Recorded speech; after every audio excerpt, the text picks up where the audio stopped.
Our lab basically is interested in looking at conversion of sunlight into energy. The reason this, solar cells or photovoltaics are very important is because if you go across campus or across anywhere in Houston and you talk about the energy transition, where you want to get to a net zero CO2 emission by 2030 or reduce it by at least 50%, the only way to get there is to have enough renewable electricity.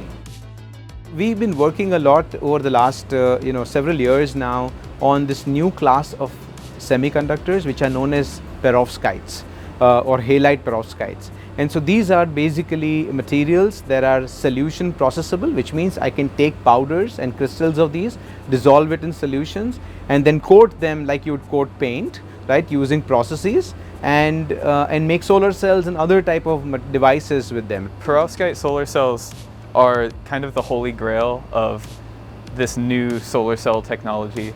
And that's because perovskites can be made, in theory, significantly cheaper than inorganic solar cells like silicon or gallium arsenide. The reason why is because they can be solution processed at low temperature. Basically, you can take an ink of a perovskite precursor and you can spread it across a piece of glass and then heat it up, and then you have a perovskite. The biggest snag in all of this has been long duration stability. How can we make these solar cells so that they last in the field for 20 years? That's been the biggest challenge. And so this result here uses a specific composition of the perovskite that the world has been trying to stabilize, and has shown that we can stabilize this using another class of perovskites which are known as two-dimensional perovskites.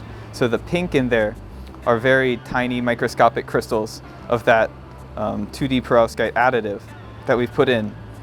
And they're distributed across the entire film, so when we heat this up, all of those crystals of the 2D perovskite that already look like the correct phase are going to basically work as like puzzle pieces or Lego pieces. And so when they mix together, the bulk perovskite or the 3D perovskite comes and sits perfectly well with the 2D perovskites and provides just a little bit of compression to it.